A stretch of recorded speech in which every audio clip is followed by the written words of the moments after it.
Do yourself a favor and buy in bulk from Alpine Touch. Alpine Touch is a Montana institution. Montana's special spice has become world famous for its unrivaled all-purpose seasoning. Next time you need premium blends, herbs, and spices, buy at wholesale prices from Alpine Touch. Cinnamon, garlic powder, pepper, and much more are all available at alpinetouch.com. While you're shopping, get yourself some barbecue sauce or a bag of jerky. Shop alpinetouch.com. Alpine Touch. Join Town Pump's Pump It Up Rewards Plus program and never pay full price for fuel again. Save 5 cents on every gallon every day at any Town Pump across Montana. Plus, earn and redeem points on your favorite in-store items to get free stuff with our clubs. Stop in and pick up a rewards card. Download the Pump It Up Rewards Plus app today. Or visit townpump.com/rewards to register and start saving. Town Pump. Right down the road. Pump it up. Oh, yeah. Well, Road to Frisco continues, catching up with all sorts of people that have played a hand in the building of and also take great pride in the Montana State football program. We're joined now by former All-American quarterback Travis Lulay. He was the quarterback for the Bobcats in the early 2000s, famously helped Montana State break the streak against the University of Montana and also captured a couple Big Sky titles himself. Travis, good to hear from you, man. How you doing? Good, really good. Excited about a big football game in a few days here. I know you got to see the Cats live and in person once, and not much of a ball game because they were up about 42-0 in about 30 minutes of football when they played out there in Portland. But that was, to me, there's been many impressive parts about this Bobcat team, but their ability to take care of business swiftly, basically put a team away sometime early in the third quarter and then just play backups. It was actually unbelievable to watch. They like high school style mercy rule teams. And this is Division I football. So when you got a chance to see them, that was one of their most thorough efforts of the season. What'd you think when you got your eyes on the Cats? Yeah, I mean, it was exactly what you described. And we've been seeing it all year from afar. And, I'm out and about and chasing my girls around in basketball games and different things, all volleyball matches. And I check in on our score and I have the game delayed a lot of times. I'm going to watch it later, but by the time I check in, it just becomes a stress-free Saturday because I feel like the Cat win is in the bag already, and I just get to see how it happened later on. So that was fun. But even my 11-year-old was like, "That game was kind of boring, Dad. The Cats had it in control the whole way." I said, "Yeah, well, we're not going to complain about that." So it was fun. No doubt, man. I mean, there was one Saturday. It was the Saturday that the Cats played Sac State, and I was on assignment somewhere else. I think I was covering the Idaho Eastern Washington game, and there was overlap in time. One of my photographers sent me a picture of the scoreboard because that new scoreboard in Bozeman, it tracks like all the yards and stuff the whole game. Mm-hmm. And it said 318 yards rushing. And I was like, oh, man, they went over 300 again. He's like, dude, look at the quarter. It's not even halftime. I was like, wow. Oh my God. Then we started looking up what the school record is. Montana State was not the school record that day. I think they finished with 500 plus, though. I think it was the third most in school history. But talk about that part. I mean, just the fact that they run the ball so efficiently, but also so explosively. That's the part that's been so impressive in terms of their offensive attack. Yeah, I'd agree. And it's dynamic and it's fun. Sometimes you think you got to spread it out and chuck the ball around for it to be a really exciting offense, but that's just not the case. They do it in multiple ways. They use some good edge rush game. They get downhill. They'll run between the tackles. And obviously Tommy is a threat 100% of the time that has to be accounted for. So, it felt like they were pulling the reins back on Tommy for a lot of the year. I think some of that by design, just so that he was healthy for here and now. And you get to let the reins loose a little bit as we've gotten into the playoffs. And so that's just added an extra element to an already extremely dynamic offense. The play action game is super effective. Tommy's making great decisions. He's got open guys. It's just super fun to watch. It's impressive. Hats off to, Coach Vegan, the offensive staff, and all those guys doing big things on offense. What's your perspective on Tommy Mellott? Because he's sort of the latest in this long line of Big Sky Conference quarterbacks that maybe – people said, hey, you're not tall enough, or you can't do this, you can't do that. But then all of a sudden he gets to this point where he has enough reps, he has enough experience that he's taking the world by storm. So when you watch him, what do you see and what do you think? He's an exciting player to watch. I love him. I'm a big fan of Tommy Mellott. I got to meet him early on in his tenure. He hadn't played a snap yet, I don't think, at Montana State. When I was inducted into the Montana Football Hall of Fame. He actually sat at my table with him and his folks, and I was like, yeah, I saw your name on the recruiting profile. You know, I didn't know much about him. He's the Montana Gatorade Player of the Year, and that was my casual observation. Not a real big kid at first. Tommy's filled out. He put on a lot of muscle. He looks like a tailback. He carries himself the way you want a leader of your program to carry himself. At least I certainly appreciate he's humble, he's businesslike, but he's dynamic and exciting, you know, when between the whistles. So he's had a tremendous career and, you know, deserving of every accolade that's come his way. It'd be really, really cool to see, you know, for him personally, obviously for the whole team. I know he's a team guy, but to put an extra feather in his cap with one more win this season. It would launch him into the stratosphere when it comes to Montana sports figures. I think he's already going to go down as an all-time great for sure, but what he's meant to the university thus far, and then if he can finish the deal, I think it puts him in a whole new category that very few Big Sky players have ever reached. I would agree with you. And he did it, you know, he made that kind of out of the blue national championship appearance run as a freshman, right? And so it was just immediate superstar. Who's this kid from Butte, you know? And man, he's pretty fast, you know. He's not, you know, so there's a lot to him. And yeah, just seen him grow up as a player over the years. Had a chance to, you know, just shake his hand, say hello. All my kids know touchdown Tommy, you know. So like it's been a really good run for him as an individual, and it's been fun to watch the program the last few years. Yeah, and I hear you got some Tommy touchdown fans in your house. I heard your daughter think that Tommy's pretty cool. Oh yeah. Well, we got a picture. We got a picture with the starting quarterback of the Cats. Yeah. So after the Portland State game, we snuck down there, and I talked to, obviously, you know, Bill Lamberty well, who's still one of my direct connections still to the program. And so Bill was like, "Hey, let's get see if you could meet Tommy after the game and get a picture."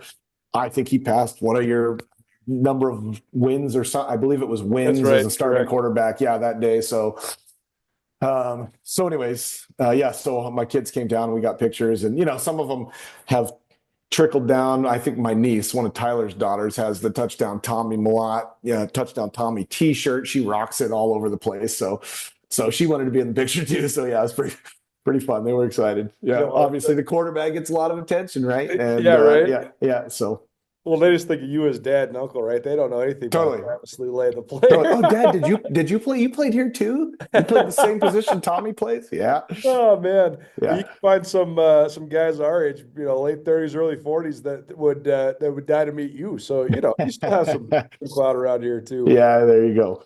Well, Big Sky Breakdown, proudly presented by the Bobcat Collective at Montana State. The Bobcat Collective is the NIL collective that serves Montana State University student athletes. The collective has partnered with Montana State to connect fans, alumni, businesses, and local nonprofits with Montana State student athletes. Opportunities through the collective allow student athletes to earn compensation while serving the greater Montana State University community. Sign up now for memberships and enjoy automatic entry into raffles for free tickets while supporting the bright minds at Montana State. They have multiple different membership tiers, and you can also be a one-time supporter, and you can also business partner or corporate supporter. Visit bobcatcollective.com for more.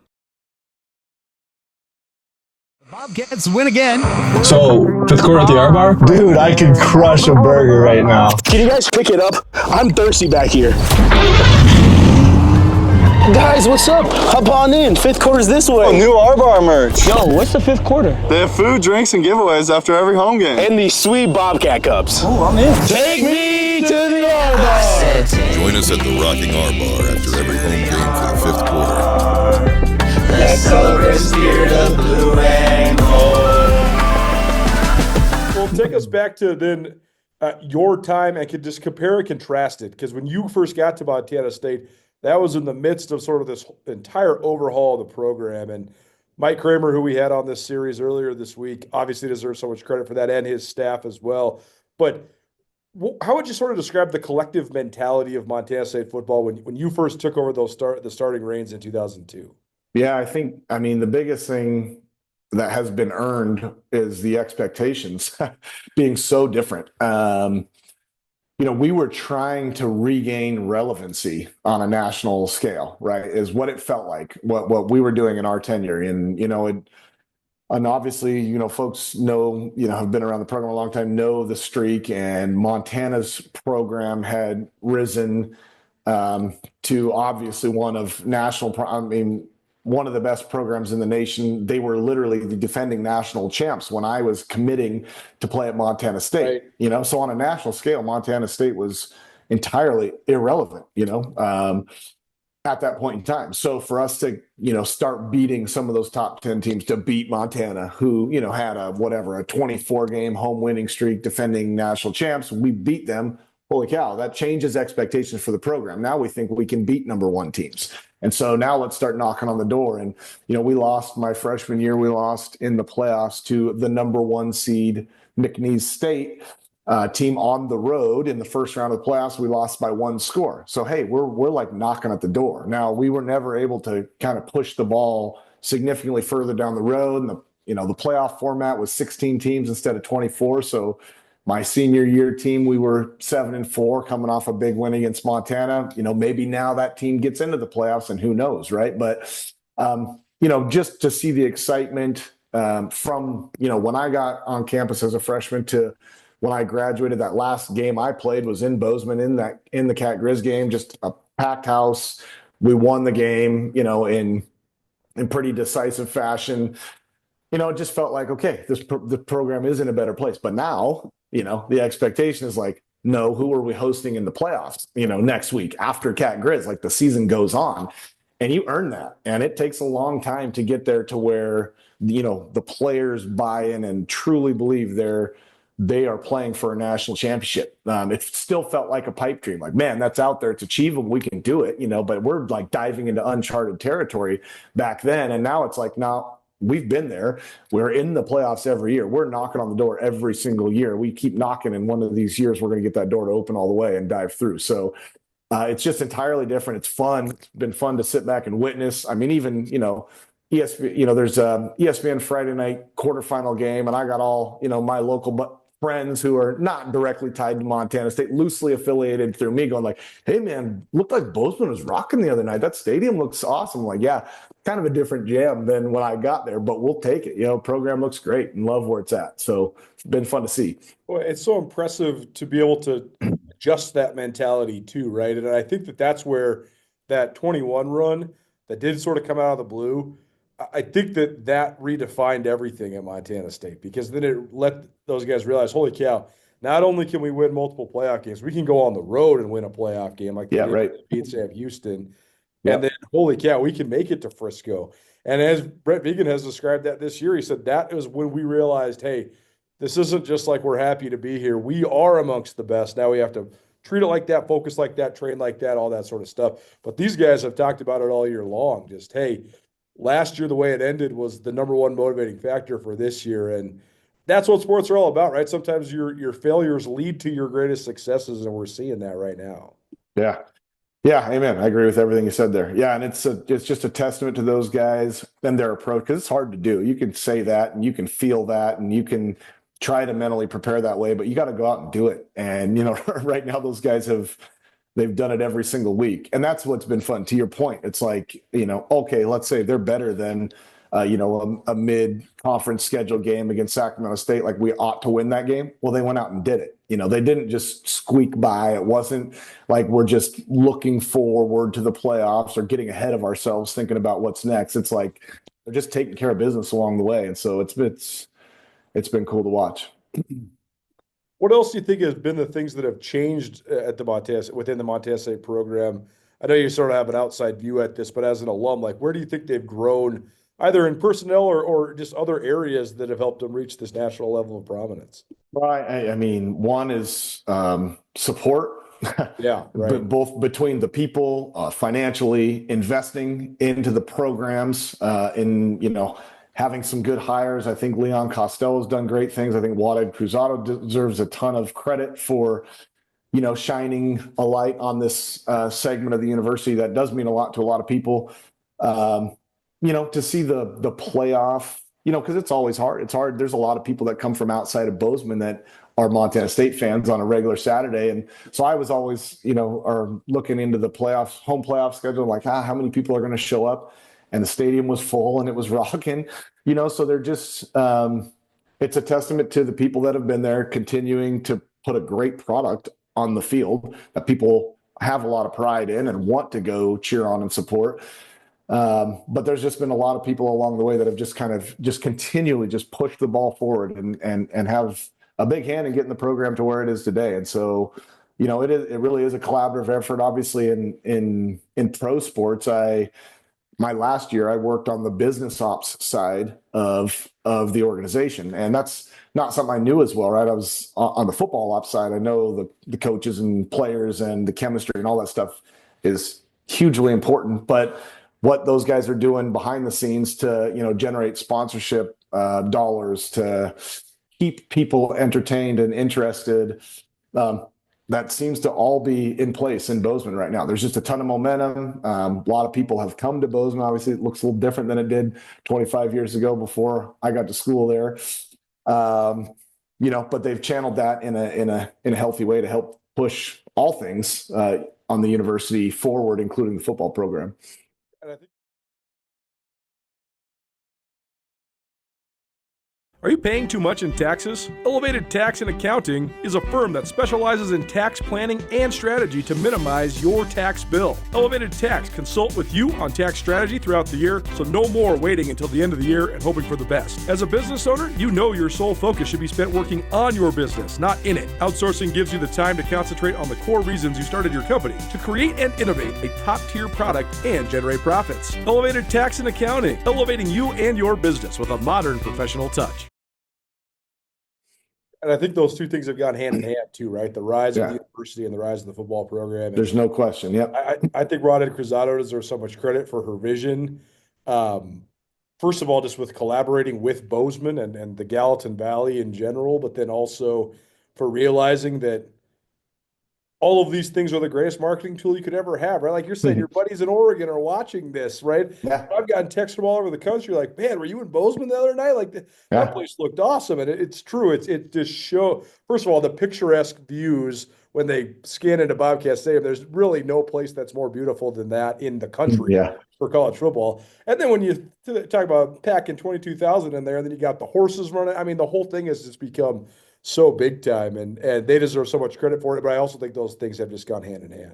Yeah, there's no question. And the facilities matter, right? And the facilities improvements, the stadium improvements, there's lights, there's turf, there's the whole football ops is out there at the football facility now. I mean, it's just a different deal, and it's all healthy and good, and the program's shining.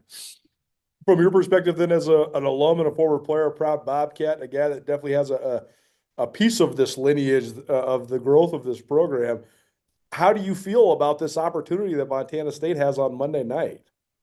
I'm stoked. I mean, I'm super excited. It's been really fun to witness it from afar. Trying to be involved when you can. I took my kids out to a game in Bozeman a year or two ago, and like you said, took them all to the game up in Portland this year. So we tune in when we can. My kids are Bobcat fans more than anything. We live here in Oregon. There's the whole Beavers Ducks thing that exists here. But my kids are always asking me how we'd fare. How would they do against that team? I said, well, we'll get a chance next year. We're opening at Autzen. Hey. But just from an alum, I mean, I can just tell you, like I have, some of the guys that I graduated with, played with, we have an ongoing Bobcat text thread that lights up on most Saturdays, particularly anytime something exciting's happening. And so who's going to Frisco, where are you staying, who's doing what? I mean, it goes a long way to engage, the generations that came before. I think Jeff Choate did a great job of kind of re-inviting a lot of alums to be engaged and want to care about the program. I think Brent Vegan has carried that forward. And so it makes a big difference when, everybody's pulling for the current program and excited about it. And so they've just created a really, really healthy, cool environment for those of us who are alums to sit back, be proud, and man, cheer like crazy, do what we can from the sidelines. And this Monday matchup then is, I think that the best part about it, other than all these opportunities that it brings for Montana State and the state of Montana, et cetera, is that this is the first time a Big Sky team has made it to Frisco. And it's not like, oh man, I really hope that they can hang. Like, I Yeah. hope they can compete. Even the Grizz last year were pretty good, and you're still sitting there thinking, like, man, this South Dakota State team has like 10 NFL guys. Like, they've won Yeah. 30 games in a row. Like, how is Montana gonna hang? And last time the Cats were there, I mean, they were playing the team that was gunning for their 4th straight national championship. They had like 14 NFL guys on it. So, Yeah. you go in there and lose by 4 touchdowns, and you actually kind of feel okay about it because they're just so good. Now, though, I mean, Montana State's the betting favorite in this thing, and they're the number 1 team and undefeated and all that. So I think that part's pretty cool. The other part is I think it's going to come down to the quarterbacks. I think you have a lot of strength on both sides, good defenses, good line play, all that sort of stuff. So I think we're going to see a good one when it comes to the quarterback duel. What do you think? What do you think are the key parts of this matchup? Yeah, I mean, and it was always said in the biggest games, the simplest things are the difference makers, right? And so it sounds cliche to say it, but the team who, doesn't turn the football over, the team who's efficient on third down, who just doesn't get in their own way, has a great chance to win. These are just 2 really, really quality football teams, football programs. They're led by, both quarterbacks have had tremendous college careers. I think they're both up for the Walter Payton Award here in a couple days, right? So it's everything you'd hope to see in a championship matchup. I mean, and it's, MSU has the added, kind of motivating factor that NDSU's been the thorn in our side, as they have been for everyone, to be fair, but specifically Montana State in last year's loss in Bozeman. It's the only loss in Bozeman the last couple of years was that overtime PAT block, and that doesn't sit well for a lot of those guys I know in that locker room. But to your point, a few years ago, it's like, hey, we're back on the national stage and it's a quarterfinal game. We're going to NDSU. It's like, I mean, everybody's knows the outcome of that game going in, and there's even the internally you're fighting that. And I don't think that's the case at all with this current football team. I mean, I think they fully expect to win a national championship on Monday night. And so, but so does NDSU. And so that's what makes it so intriguing, is that both teams genuinely believe they're going to win. So it's going to be an absolute, dogfight, slugfest, ground and pound and all that stuff. But I'm not betting against Touchdown Tommy. Yeah, amen to that. Travis Lulay here on the Big Sky Breakdown, SkySportsMT.com. Thanks for fitting us in, man. I know it's a busy time for you, but appreciate it and great catching up with you, man. Yeah, same to you. Go Cats.